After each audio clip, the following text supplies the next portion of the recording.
Sup everyone, welcome to Megaman Battle Network 1. These games were a major part of my childhood, and I knew immediately when starting this channel that I was going to play these. And I figured now is as good a time as any. But weren't these games just announced as a collection for the Switch, you might be asking? Yeah, they were. But that isn't coming out until next year, and it doesn't even have a definitive date at that, and I don't want to wait that long. So, without further ado, let's jump in to Megaman Battle Network 1.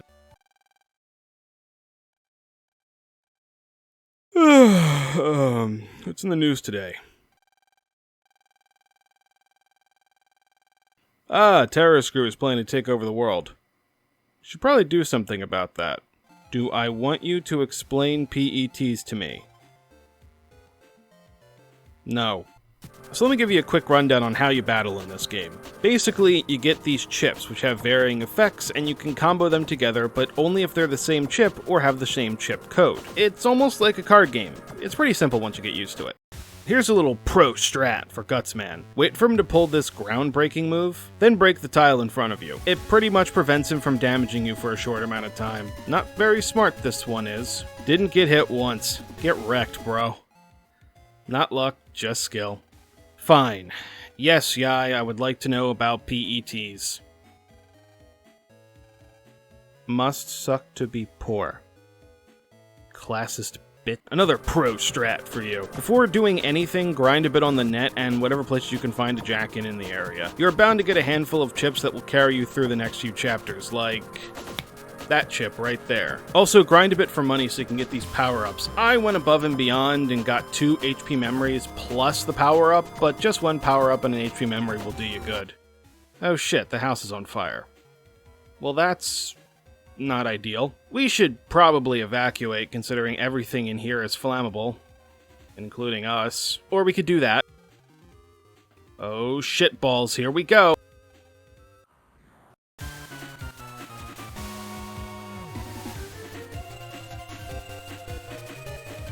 Toughest virus ever.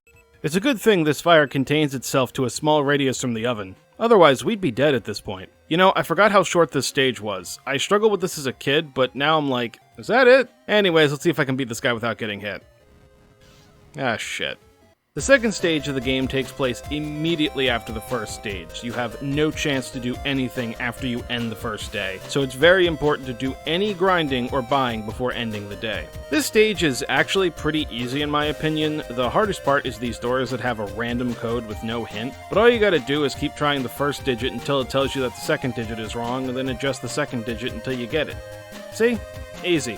Numberman is hands down the easiest boss in the entire game. He might be the easiest boss in the entire series. He doesn't move, and every attack is easy to dodge. Beat him effortlessly without getting hit.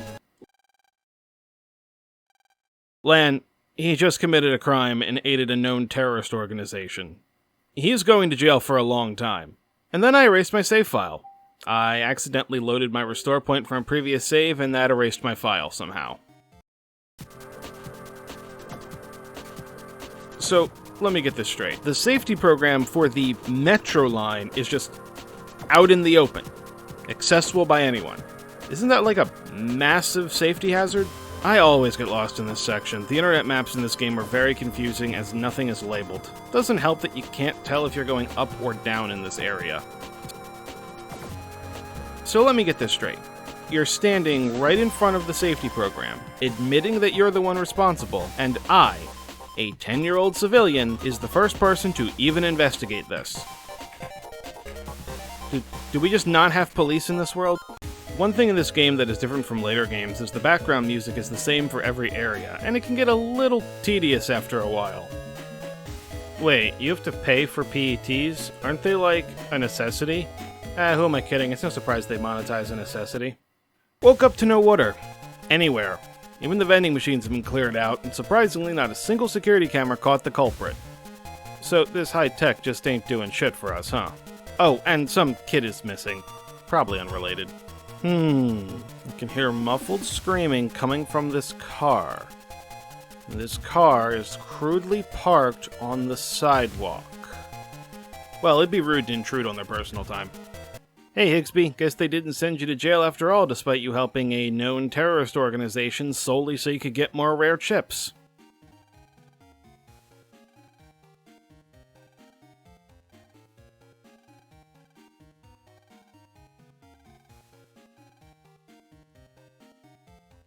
Jeez, the stick up his ass must be a whole tree. So that was Chod, our rival, for lack of a better term. He's a douchebag. His Navi, on the other hand, coolest Navi in the entire series. How the fuck does the internet literally freeze over? Like, no one else noticed this. So this is the third stage, the Iceman Stage. It's a bit of a headache, but far from the worst stage in the game. The most annoying part is how finicky sliding on the ice can be when you need to go in a diagonal direction.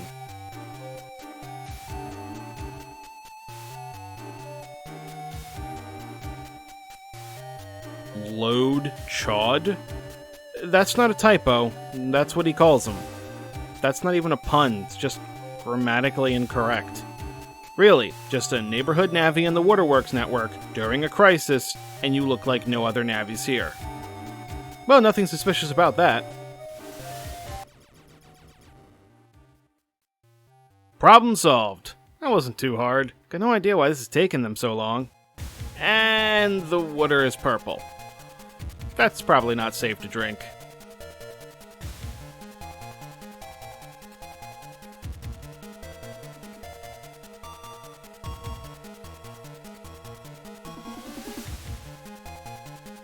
Definitely not safe to drink.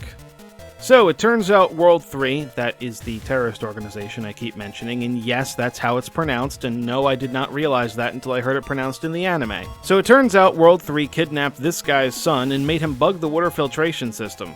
Guess where his son was? Come on, guess. I'll give you a minute. Where do you think he was? Where do you think he was? Yup, in that fucking car with someone clearly in distress inside. If only Lan had investigated it in the first place, we could have avoided all this.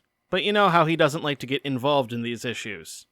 Yes, I have the exact expression on my face you think I have right now. You know, I forgot how short the first two stages were, but I have no problem remembering how long this one is. Let's see if I remember how to do this puzzle correctly. I do not. We shouldn't know about it. Then how do you know about it? I'm gonna do some grinding before moving on with the story. Well shit, that was actually my first death all game, so I'm actually doing pretty well. Now, if I'm not mistaken, Stoneman V2 should be around here somewhere. Ah, there he is. Once you beat the V2 version of a Navi, the V3 version just hangs around as a random encounter in the same area, but they're fairly rare. Holy shit. Fuck yeah, 0 hits. So at this point, I decided to try and do a no-hit run on all the bosses. And to me, a no-hit run means if I get hit once by the boss, I have to load my restore point and try it again. So far, I've got Gutsman, Numberman, and Stoneman. The entrance to a well-known criminal organization's private network is clearly labeled and out in the open, and no one is doing anything about it. I'm starting to think that World 3 is less evil genius and more that the government is hilariously incompetent. They also have locked doors all over the net with their PIN required, and no one has done anything about that either. Yeah, the evil organization hell-bent on world domination has possibly sensitive data behind that wall, but you gotta respect the PIN. That's what I get for grinding in a tougher area. See, that didn't count because it spawned on top of me, so that wasn't my fault. Yeah. No excuse should suffice. So this is the third and final full map of the game, Dentown, and just look at this. Similar to the internet maps, you can never tell where you're going in this area, and nothing is labeled. So I ended up running around in circles, as I usually do. It's actually amazing that they didn't include any labeling in this game at all, considering the sequel had all of that and it was released just a year later. Holy were those cars made of C4 or something? Those people got blown apart on a molecular level. So this is the Color Man stage. Remember that clown Navi from the Waterworks? Yeah, that guy. This stage is basically switching these red and blue paths on and off to reach your destination. It's pretty straightforward, which is good considering what happens in the next chapter. Dear God, no. He's bouncing near her. Menacingly. I think he glitched out. I don't remember this bouncing ball move lasting this long. So to answer my question, yes, he did glitch out. And add Color Man to the no-hit list. Yes, I got hit there at the end, but that didn't count. I beat him and then I got hit. I don't even think I could have moved at that point, so I'm counting it and that's that. I ain't got nothing interesting to say about these, so add Iceman and Woodman to the list. I just realized I haven't mentioned the chip trader yet. It's basically an exchange to get rid of your excess chips, and in return, you might get something good. Or you might get something useless.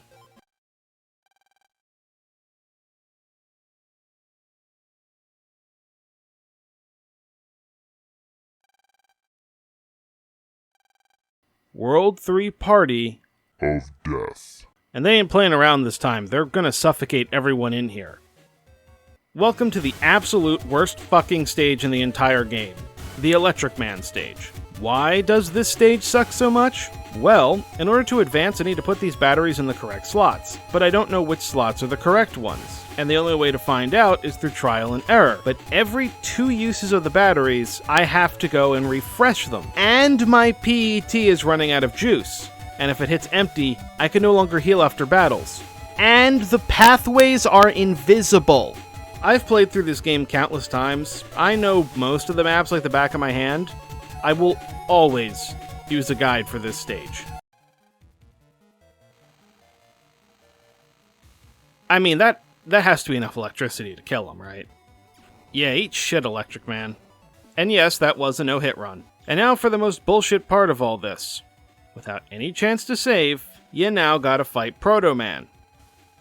Yeah, exactly. I have Lan on my side. Oh, right, he just got electrocuted. Well, add Proto Man to the no-hit run list. And I definitely didn't have to retry that like 5 times. You can't prove I did. Ooh, that was one of the hardest no-hit runs so far. Holy... I got the V3 chip. So, add Skullman to the list.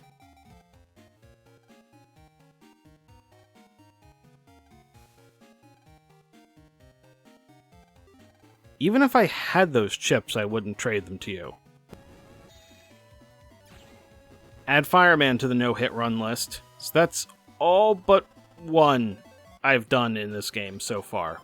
The next stage is not a stage. It's just an internet area that isn't interesting. Supposedly this is the undernet, the seedy underbelly of the internet. Because this game doesn't have any different visuals for different areas, it just looks like a regular area.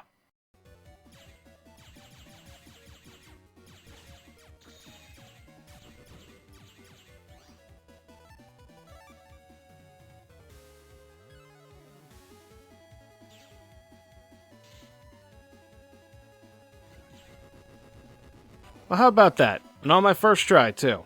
Add Bomb Man to the list.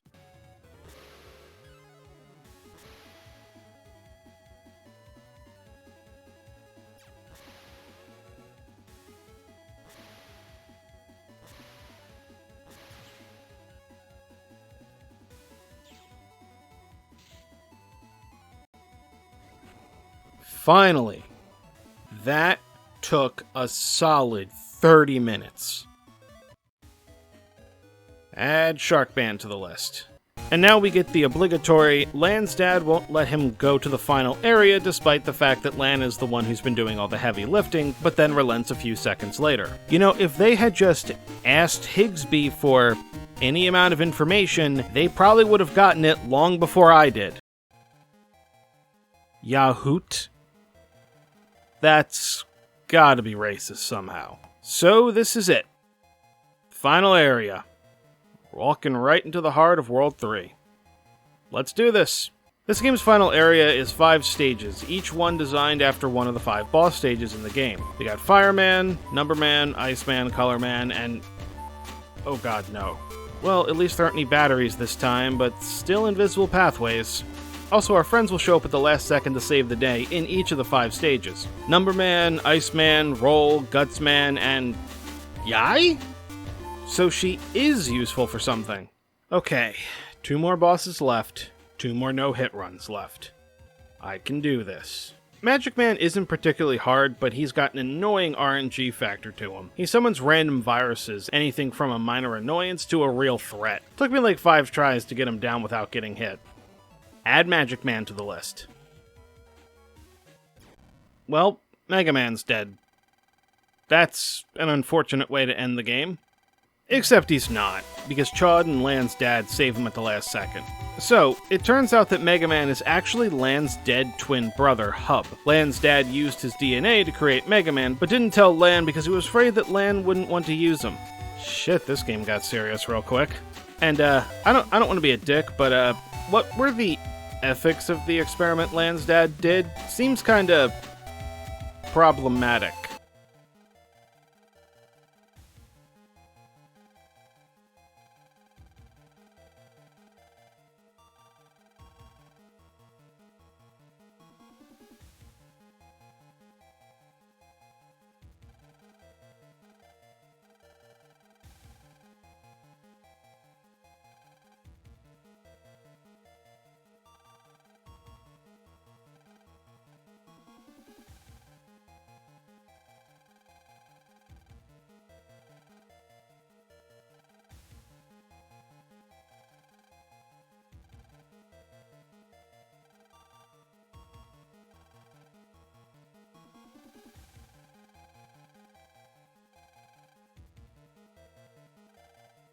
Wait.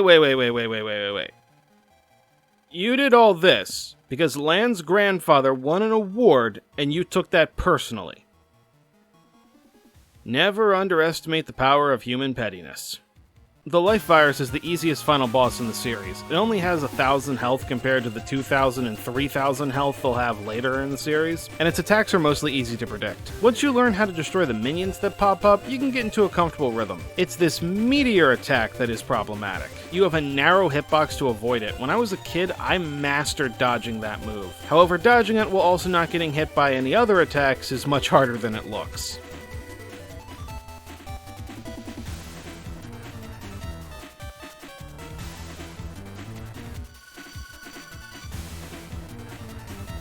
There. I fucking did it. I did a no-hit run on the final boss. It took 30 minutes, but I did it. And with that, I did a no-hit run on every main boss in this game at least once. How about that? Fucking hell yeah. And despite how difficult the final boss was, he was not the hardest one to get a no-hit run on. That will go to Sharkman. That was a pain in the ass.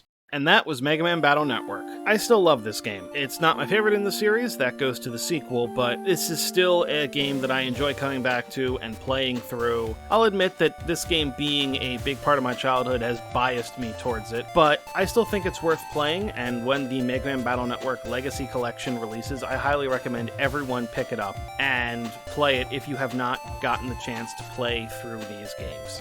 And with that, we've reached the end of the video. Thank you to everyone who watched this video all the way through. I hope you enjoyed it. If you feel so inclined, you can leave a comment, you can hit the like button, the subscribe button, all those algorithm-engaging things to show YouTube that a real person watched this video. I mean, you are a real person, aren't you? Or maybe you're just a figment of someone's imagination. Well, best not to spend too much time thinking about that. And if you like this video enough that you want to subscribe, please hit the notification bell if you want to see my videos the minute they drop. Or don't, no one's going to make you. But I do hope that at the very least, I'll see you in my next video.